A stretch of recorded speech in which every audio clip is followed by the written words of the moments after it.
nas estradas de Jope. Estamos na velha Jerusalém, numa clara manhã do ano 35.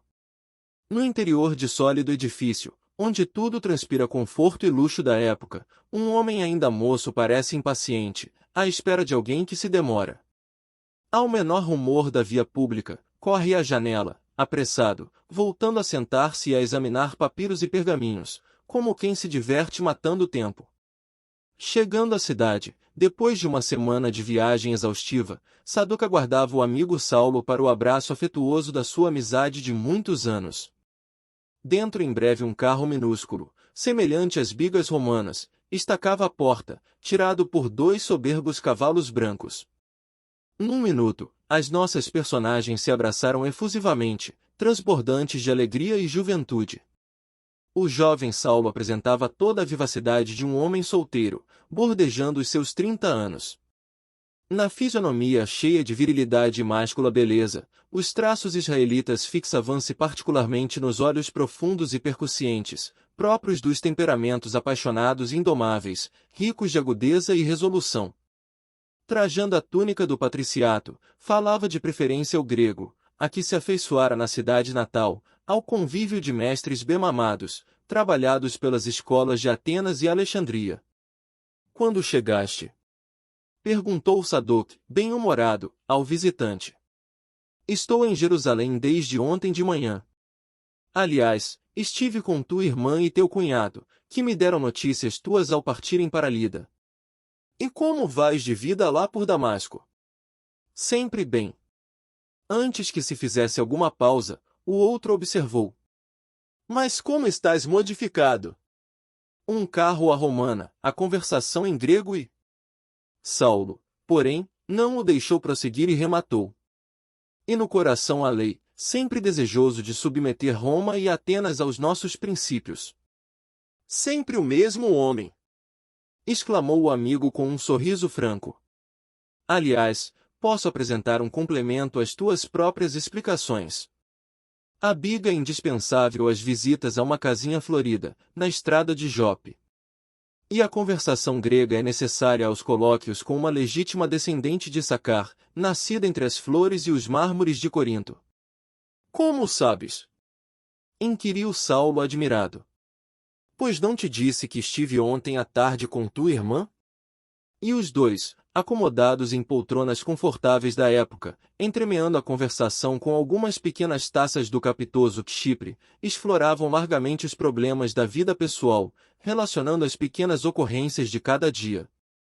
Jovialíssimo, Saulo contou ao amigo que, de fato, se namorara de uma jovem da sua raça, que aliava os dotes de peregrina beleza aos mais elevados tesouros do coração. Seu culto ao lar constituía um dos mais santificados atributos femininos. Explicou o primeiro encontro que tiveram. Em companhia de Alexandre e Gamaliel, fora, havia uns 3 meses, a festividade íntima que Zacarias ben Anã, adiantado lavrador no caminho de Jope, oferecerá a alguns amigos bem colocados, em homenagem à circuncisão dos filhinhos de seus servidores. Acrescentou que o anfitrião era antigo comerciante israelita emigrado de Corinto, após longos anos de trabalho na Caia, desgostoso com as perseguições de que fora vítima. Após grandes provações na viagem de Cencreia a Cesareias, Zacarias chegará àquele porto em péssimas condições financeiras, mas foi auxiliado por um patrício romano, que lhe facultou recursos para arrendar uma grande propriedade na estrada de Jope, a regular distância de Jerusalém. Acolhido generosamente em sua casa, agora farto e feliz, ali conhecera na jovem Abigail um terno coração de menina, dona dos mais belos predicados morais que pudessem exornar uma filha da sua raça.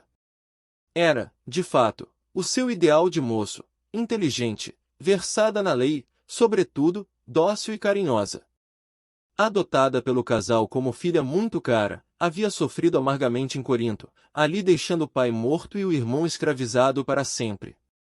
Havia 3 meses que se conheciam, permutando-se as mais risonhas esperanças, e quem sabe? Talvez o Eterno lhes reservasse a união conjugal, como coroamento dos sonhos sagrados da juventude. Saulo falava com o entusiasmo próprio do seu temperamento apaixonado e vibrátil. no olhar profundo, notava-se-lhe a chama viva dos sentimentos resolutos, com respeito à afeição que lhe dominava a capacidade emotiva. E já comunicaste a teus pais esses projetos? Perguntou Sadoc.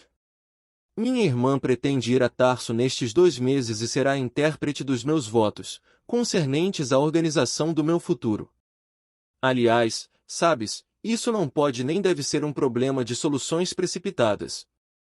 Penso que ao homem não convém entregar-se assim, sem mais nem menos, a uma questão decisiva do seu destino.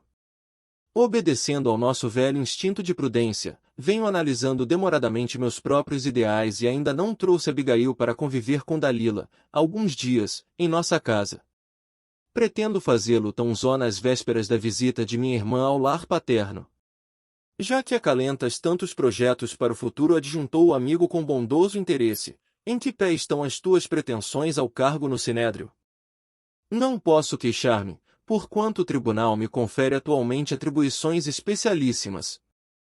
Sabes que Gamaliel há muito vem instando com meu pai a respeito da minha transferência para Jerusalém, onde me prometem lugar de relevo na administração do nosso povo. Como sabemos, o antigo mestre está idoso e deseja retirar-se da vida pública. Não tardarei a substituí-lo no voto das mais altas deliberações, além de oferir atualmente ótima remuneração, independente da contribuição que me vem de Tarso periodicamente. Tenho, acima de tudo, o ideal político de aumentar meu prestígio junto aos rabinos.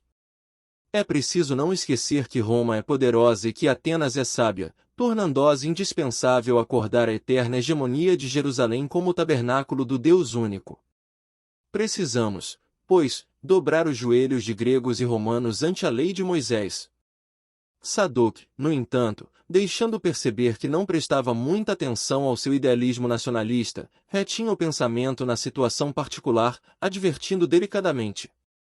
Pelo que me dizes, folgo em saber que teu pai vai melhorando, progressivamente, as condições financeiras. E dizer-se que foi tecelão humilde. Por isso mesmo, talvez, glosou Saulo, ensinou-me a profissão, quando menino, para que nunca me esquecesse de que o progresso de um homem depende do seu próprio esforço. Hoje, porém, depois de tantas fadigas no Tir, ele descansa, com justiça, numa velhice honrada e sem cuidados, junto de minha mãe. Suas caravanas e camelôs percorrem toda a Cilícia e os transportes lhe garantem um desenvolvimento de renda cada vez maior. A palestra continuou animada e, em dado instante, o moço de Tarso inquiriu o amigo sobre os motivos que o traziam a Jerusalém. Vim certificar-me da cura de meu tio Filodemos, que ficou curado da velha cegueira, mediante processos misteriosos.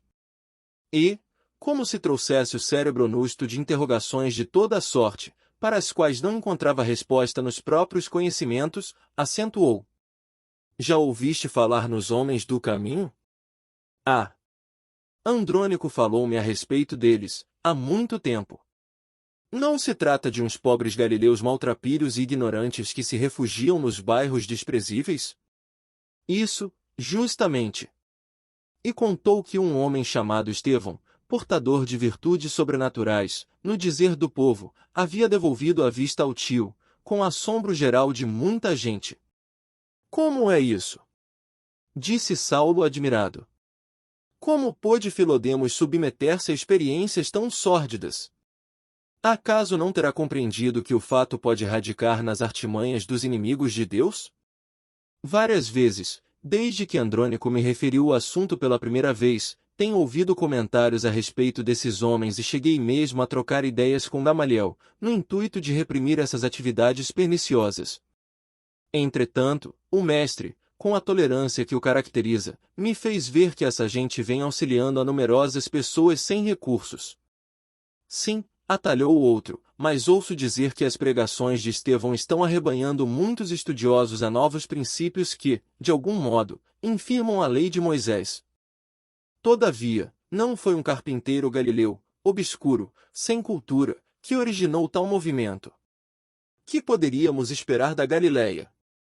Porventura terá produzido outra coisa além de legumes e peixes? E, contudo, o carpinteiro martirizado tornou-se um ídolo para os sequazes. Procurando desfazer as impressões de meu tio, chamando-o à razão com a energia necessária, fui levado a visitar, ontem, as obras de caridade dirigidas por um tal Simão Pedro. É uma instituição estranha e que não deixa de ser extraordinária. Crianças desamparadas que encontram carinho, leprosos que recobram a saúde, velhos enfermos e desprotegidos da sorte, que exultam de conforto.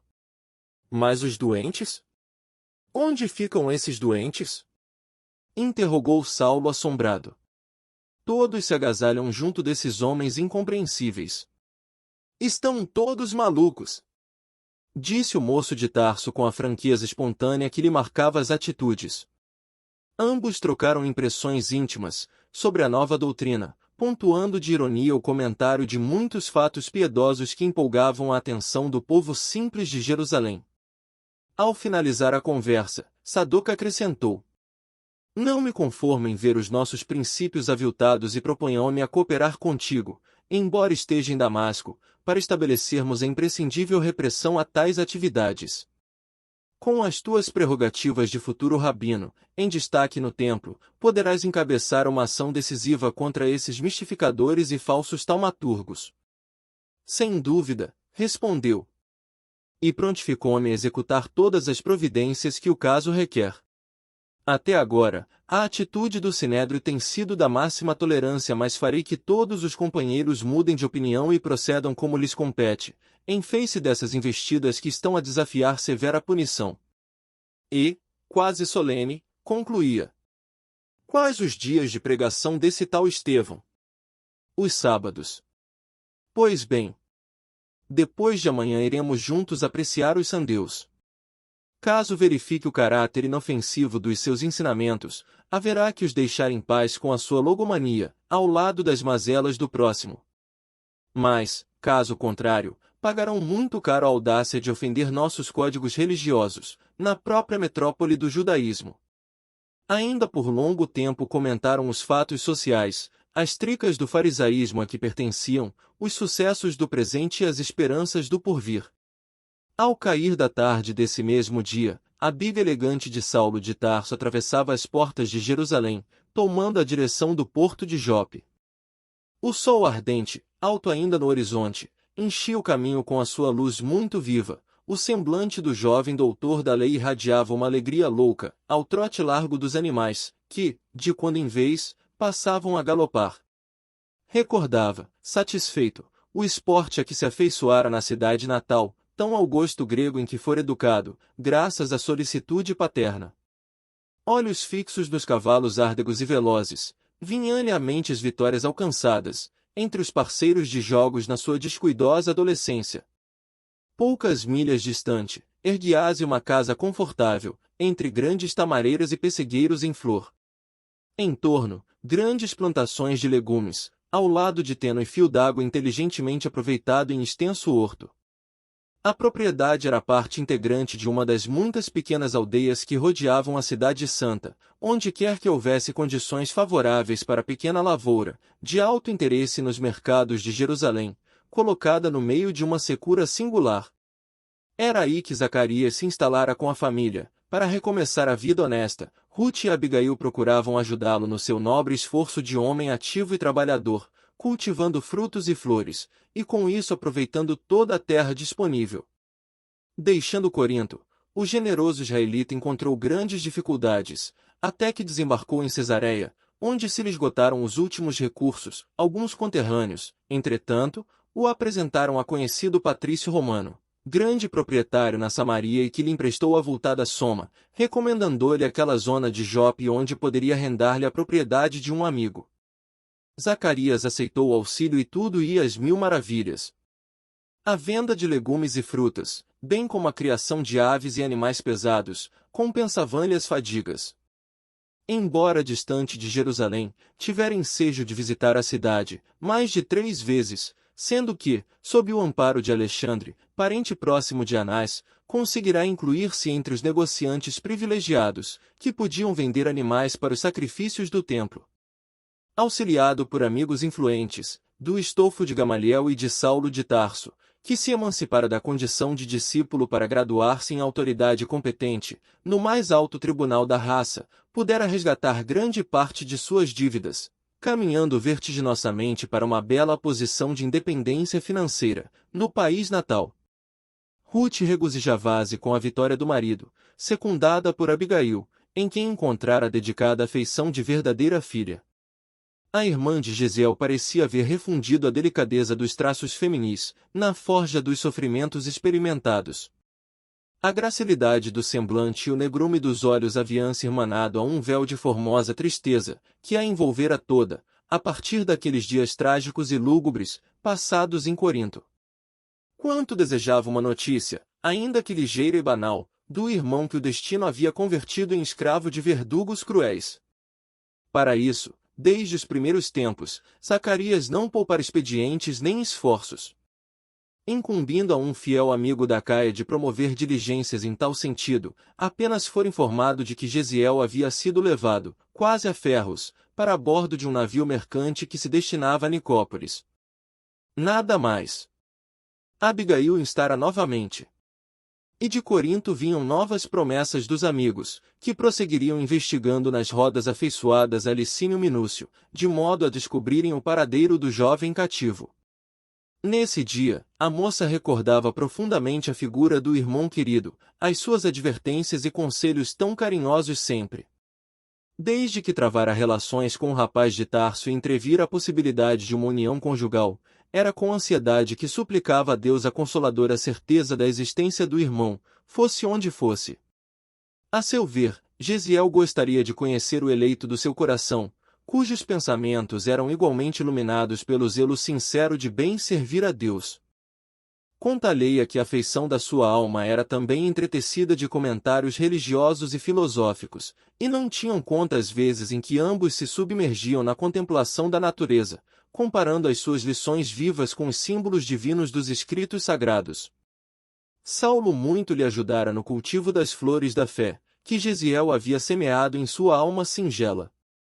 Não era ele um homem excessivamente sentimental, dadas efusões dos carinhos que passam sem maior significação, mas compreenderá-lhe o espírito nobre e leal, que um profundo sentimento de autodomínio assinalava. Abigail estava certa de entender-lhe as aspirações mais íntimas, nos sonhos grandiosos que lhe empolgavam a mocidade. Sublime atração, essa que a impelia para o jovem sábio, voluntarioso e sincero. Às vezes, parecia-lhe áspero e enérgico em demasia. Suas concepções da lei não admitiam meios termos. Sabia ordenar e desagradava-lhe qualquer expressão de desobediência aos seus propósitos. Aqueles meses de convívio, quase diário, davam-lhe a conhecer o seu temperamento indômito e inquieto, a par de um coração eminentemente generoso, onde uma fonte de ignorada ternura se retraía em abismais profundezas. Mergulhada em cismas, num gracioso banco de pedra junto dos pessegueiros em festa primaveril, viu que o carro de Saulo se aproximava ao trote largo dos animais. Zacarias o recebeu à distância e, juntos, em conversação animada, demandaram o interior, para onde a jovem se dirigiu. A palestra estabeleceu-se no tom de cordialidade, que se repetia várias vezes na semana, e, como de costume, os dois jovens, no deslumbramento da paisagem crepuscular, quase de mãos dadas como dois prometidos, desceram ao pomar cuja relva se constituía de espaçosos canteiros de flores orientais. O mar estendia-se à distância de muitas milhas, mas o ar fresco da tarde dava a impressão dos ventos suaves que sopram do litoral. Saulo e Abigail falaram, a princípio, das banalidades de cada dia. Contudo, em dado momento, reconhecendo o véu de tristeza que se estampava no rosto da companheira, o moço interrogou-a com ternura. — Por que estás tão triste hoje? — Não sei, respondeu ela de olhos úmidos, mas tenho pensado muito em meu irmão. Espero, ansiosa, notícias dele, pois guardo a esperança de que te possa conhecer, mais cedo ou mais tarde. Jesiel acolheria tua palavra com entusiasmo e contentamento. Um amigo de Zacarias prometeu informações a respeito e estamos esperando notícias de Corinto. Depois de pequena pausa, ergueu os grandes olhos e prosseguiu: ouve, Saulo, se Jesiel ainda estiver preso, prometeis-me teu auxílio em seu favor? Teus prestigiosos amigos de Jerusalém poderão intervir para libertá-lo, junto do procônsul da Acaia. Quem sabe? Minhas esperanças, agora, resumem-se exclusivamente em ti. Ele tomou-lhe a mão e replicou enternecido: farei tudo por ele. E, fixando nela os olhos dominadores e apaixonados, acentuou: Abigail, amarias a teu irmão mais que a mim? Que dizes? Exclamou, compreendendo a delicadeza da pergunta.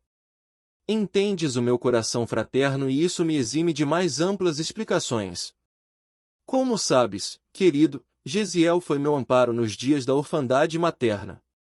Companheiro de infância e amigo da juventude sem sonhos, foi sempre o irmão carinhoso que me ensinou a soletrar os mandamentos, a cantar os salmos de mãos postas, livrando-me das veredas do mal e inclinando-me ao bem e à virtude. Tudo o que encontraste em mim, constitui dádiva da sua generosa assistência de irmão desvelado. Saulo observou-lhe o olhar úmido de pranto e considerou com bondade. Não chores. Compreendo as tuas sagradas razões afetivas. Se necessário, irei ao fim do mundo descobrir Gesiel, caso ainda esteja vivo. Levarei cartas de Jerusalém à corte provincial de Corinto. Farei tudo. Tranquiliza-te, pois, pelos teus informes, presumo nele um santo. Mas falemos de outras coisas. Há problemas imediatos a resolver. E nossos projetos, Abigail? Deus há de abençoar-nos, murmurou a jovem, comovida. Ontem, Dalila e o esposo foram a Lida, em visita a alguns parentes nossos. Entretanto, ficou tudo combinado para que estejas conosco em Jerusalém. Daqui a 2 meses. Antes que minha irmã empreenda a próxima viagem a Tarso, quero que ela te conheça mais intimamente, a fim de que exponha, com franqueza, a meus pais, o nosso projeto de casamento. Teu convite me sensibiliza sobremaneira, mas nada de restrições nem timidez. Viremos buscar-te. Combinarei todas as providências indispensáveis, com Ruth e Zacarias, e, quanto ao necessário para que te apresentes numa cidade grande, não permitirei que façam aqui despesa alguma. Já estou providenciando para que recebas, em breves dias, várias túnicas de modelo grego.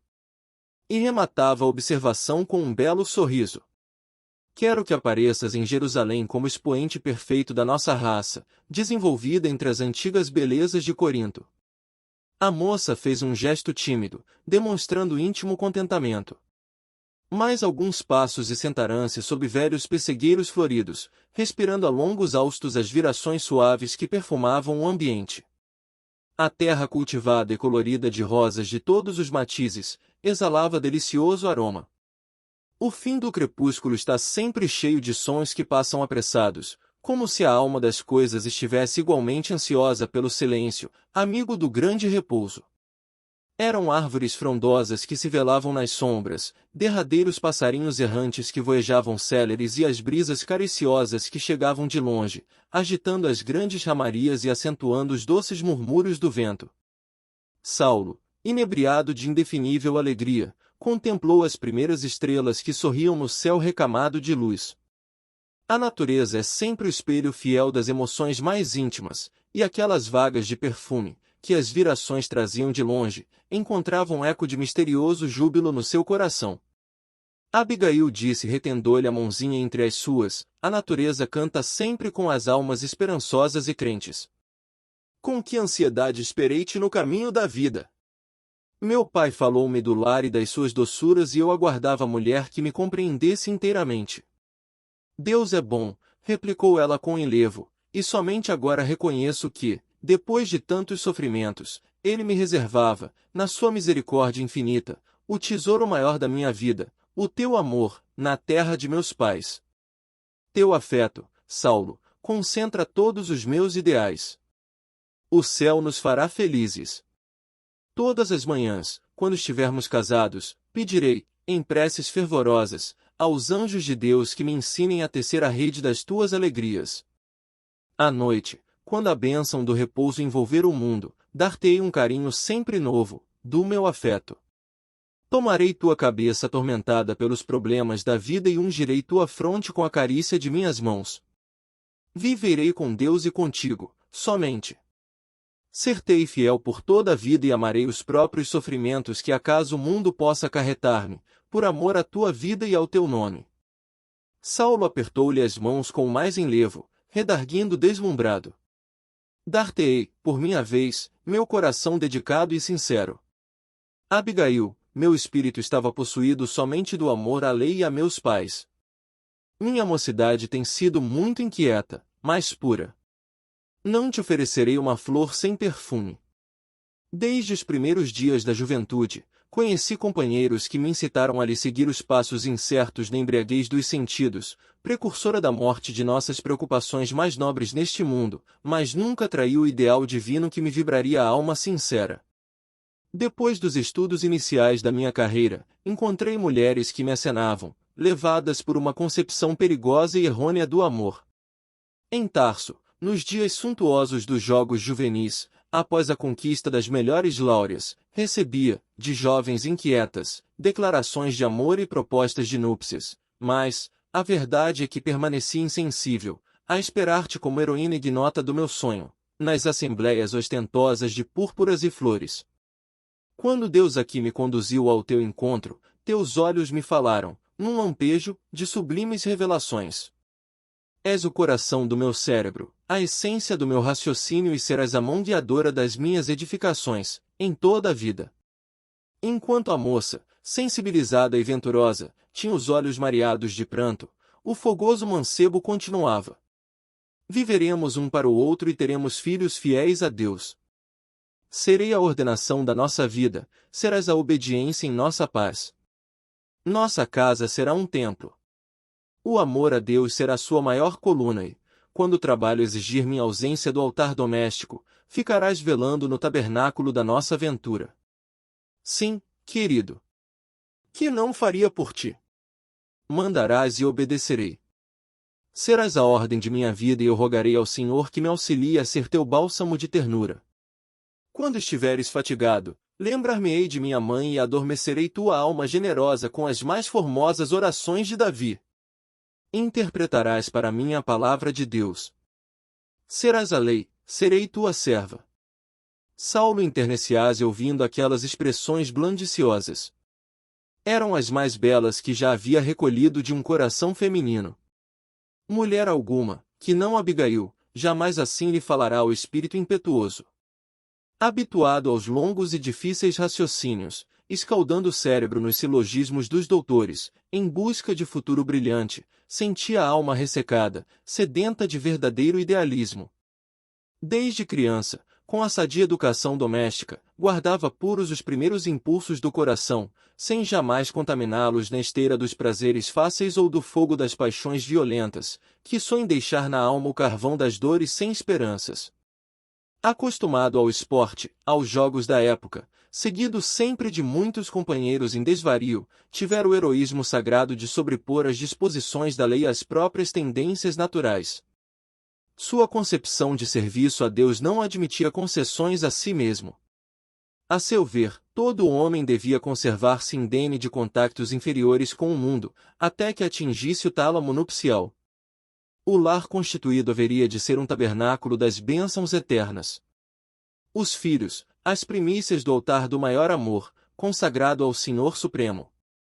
Não que a sua juventude estivesse isenta de desejos. Saulo de Tarso experimentava todos os anseios da mocidade impetuosa do seu tempo. Imaginava situações de anelos satisfeitos, e, no entanto, sujeito aos carinhos maternos, prometera a si mesmo jamais tergiversar. A vida do lar é a vida de Deus. E Saulo guardava-se para emoções mais sublimadas. De esperança em esperança, via passar os anos, esperando que a inspiração divina determinasse a rota dos seus ideais. Esperava e confiava. Seus pais presumiam encontrar, ali ou acolá, aquela a quem devesse ir eleger. Entretanto, Saulo, enérgico e resoluto, removia a intervenção dos entes caros, no concernente à escolha que afetava a decisão do seu destino. Abigail encherá-lhe o coração. Era a flor mística do seu ideal, a alma que lhe entenderia as aspirações em perfeita ressonância de pensamentos. De olhos fixos nas suas feições delicadas, que o luar pálido iluminava, teve ânsias de guardá-la para sempre nos braços fortes. Ao mesmo tempo, doce enternecimento lhe vibrava na alma. Desejava atraí-la a si, como se o fizesse a uma criança meiga e afagar-lhe os cabelos sedosos com todo o cabedal do seu carinho. Inebriados de gozo espiritual, falaram longo tempo do amor que os identificava na mesma aspiração de ventura. Todos os comentários mais íntimos faziam de Deus o sagrado partícipe de suas esperanças no futuro que se lhes auspiciava, santificado em júbilos infinitos. De mãos dadas extasiaram-se com o plenilúnio maravilhoso, os eloendros pareciam sorrir-lhes. As rosas orientais, aureoladas pelos raios da lua, eram-lhes qual mensagem de beleza e perfume. Ao despedir-se, Salmo acrescentou, venturoso: dentro de 2 dias voltarei a ver-te. Ficamos combinados. Quando Dalila partir, levará notícias nossas a meus pais, e precisamente de hoje a 6 meses, quero ter-te comigo para sempre. 6 meses? Revidou ela meio ruborizada e surpreendida. Nada haverá, penso, que possa embargar esta resolução, de vez que já temos o indispensável. E se ainda não tivermos, até lá, notícias de Gesiel? Por mim, desejaria casar-me convicta do seu contentamento e aprovação. Saulo, esboçando leve sorriso, em que havia muito de contrariedade mal dissimulada, esclareceu: quanto a isso, fica tranquila. Cuidaremos primeiramente da atitude dos meus, que se encontram em plano mais imediato. E tão logo resolvamos o problema, se preciso for, irei pessoalmente a Caia. É impossível que Zacarias não receba novas notícias de Corinto, nas próximas semanas. Então, providenciaremos com mais segurança. Abigail teve um gesto de satisfação e reconhecimento.